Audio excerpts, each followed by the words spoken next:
Marami sa inyo guys ang nagtatanong kung may mga loan application ba na nag-o-offer po ng malaking loan amount kahit po ikaw ay first time pa lang uutang sa kanilang loan app. So dito guys, isi-share ko po sa inyo yung aking top 9 na loan application which is makakautang ka po dito ng malaking amount. Yes po, ito po ay based na rin sa mga nakautang sa mga loan application na to. Kaya legit po na may nag-o-offer talaga ng mga loan app na malaki kaagad yung ipapautang sa kasi commonly po talaga, yung mga offer ng mga ibang loan application dyan is nasa 1,000 pesos lang. Sa mahal ng bilihin ngayon guys, saan mapupunta yung 1,000 na mauutang mo tapos hindi mo pa buong ma-receive. So dito guys, panoorin mo tong vlog natin para malaman mo kaagad yung may mga matataas na loan offer. So dito guys, bago natin pag-usapan yun, syempre kung hindi ka pa po nakasubscribe sa aking YouTube channel, kindly click the subscribe button, turn on the notification bell para lagi kang updated sa aking mga latest upload at syempre sa aking pa-daily Gcash giveaway. So ngayon nga guys, i-announce ko po yung dalawang lucky winners. Ayan, congratulations po sa inyong dalawa. At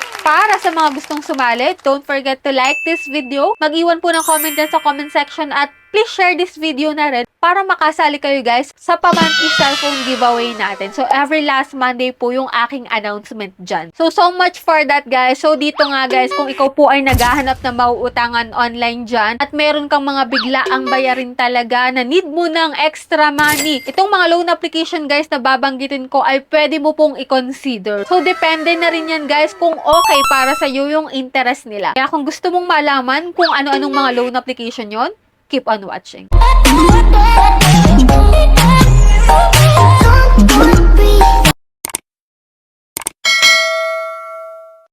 So, disclaimer po muna guys, no? Ito pong mga loan application na babanggitin ko dito, syempre, ito po ay base na rin sa mga sinabi ng mga nakautang na sa kanila. At sasabihin ko rin po sa inyo na oo nga po, malaki nga po yung offer nila, syempre yung interest ang dapat mong abangan. Kasi pag mas malaki po ang loan offer, maaaring mas malaki din po yung interest na pwede nilang ipatong. So, hindi ko na po kayo papalugoy-luguin pa. Unang loan application na may mataas na offer po ay si Mocha Mocha. Ang loan naman mo po na pwedeng mautang dito is from 25,000 to 50,000 pesos. Maximum po yun. At based na rin dito sa isang commentator natin, si Mocha Mocha, first loan ko 6,500. Wala naman bawas, 3 months to pay siya. Kaya kung ikaw po ay nagbabalak diyang umutang kay Mocha Mocha, available po siya sa Google Play Store at sa App Store. Pero guys, ang interest po dito is tumataginting din talaga. Pero kung okay sa inyo yung interest, why not? Pwede nyo po siyang itry. Top 2 po sa list natin is si Bilis. Alam ko marami po ditong papabor sa akin na mataas po mag-offer ito para sa mga first time borrowers din. Sabi nga po na isang commentator natin, bill is po 4,500 agad. O biruin mo guys, 4,500 kaagad. Pero ang maximum loan amount po dito is pwede po sa 25,000 to 50,000 pesos. Ito po ay buy now pay later platform. Available po siya sa Google Play Store and sa App Store. Top 3 po sa list natin is si Digido. Alam ko po na revoke na po yung license nito pero may mga ilan-ilan pong nagsasabi na nag-ooperate pa rin sila, nagpapautang pa rin sila. Pero if ever na gusto mo siyang itry, so nasa 10,000 to 25,000 po ang maximum loan offer nila sa mga first timer. At sabi nga po ng isa sa commentator natin, Digido 5K agad. So ito pong si Digido ay hindi forget mataas din po yung offer is mababa na yung kanyang interest. So dito guys, tumataas po yan araw-araw kaya kapag ikaw po ay may pambayad na, bayaran mo siya kaagad. Next po sa list natin is si OLP or si Online Loan Pilipinas. Ito po ay isa rin sa mga nagpapautang ng malalaking amount. Pero sa aking experience guys, 1,000 po yung na-offer sa akin. So siguro depende na rin yan sa profile na meron ka. Kasi ako may bad credit history ako kaya siguro ganun lang yung offer sa akin. Pero sabi nila nga guys, ang loan amount po dito na maximum na pwedeng mai-offer sa iyo 7,000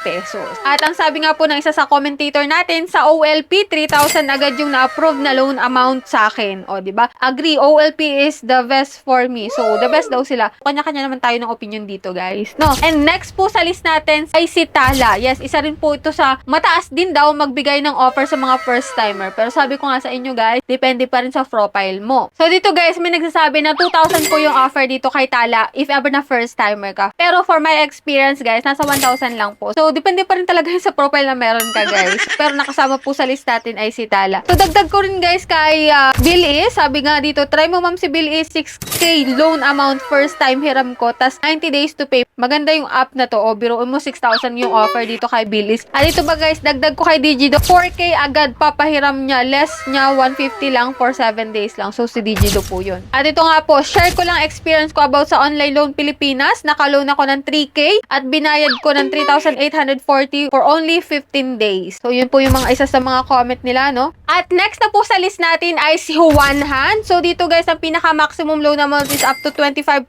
to 50,000 pesos. So, ito guys, yung isang comment, yung isang commentator na nakautang dito kay Juan Han. Hello ma'am, ako Juan Han. Ang natry ko, 3,400 na hiram ko payable in 30 days, 3,900 the payment ko. Kahit daming reviews na nanghaharas, nag-try pa rin ako. Dahil sa ibang olas, disapprove ako. O, ito si Juan Han yung tinry niya, 3,400 yung offer sa kanya guys. And top 7 po sa list natin ng mga ola na may higher offer para sa mga first timer ay si Mabilis Cash. Ang maximum loan amount po dito is tumatagiting na 20,000 to 40,000. Pero ngayon guys, nasa 90,000 na po yung maximum offer dito. So, sabi dito ng isang commentator na Mabilis Cash, ang bilis tumaas. First loan 4K, second 16K kaagad. Kahit hindi pa tapos yung first loan mo, o diba? May offer siya dito guys na 4,000 pesos kay Mabilis Cash. Next po sa list natin, which is top 8, is si Fido PH. So, ang maximum loan amount dito guys is mataginting na 10,000 to 20,000 pesos. At ito po yung comment ng isang commentator natin. Nagulat ako dyan kay Fido, 10K ang approve sa akin sa first loan, ang hindi naman ganun kabigat ang interest. O, diba? 10K kaagad ang first offer niya dito guys. So, hindi talaga imposible na may ganung ma-offer sa inyo yung mga loan apps, no? So, next natin guys, sa top 9 po is si FT Lending, which is last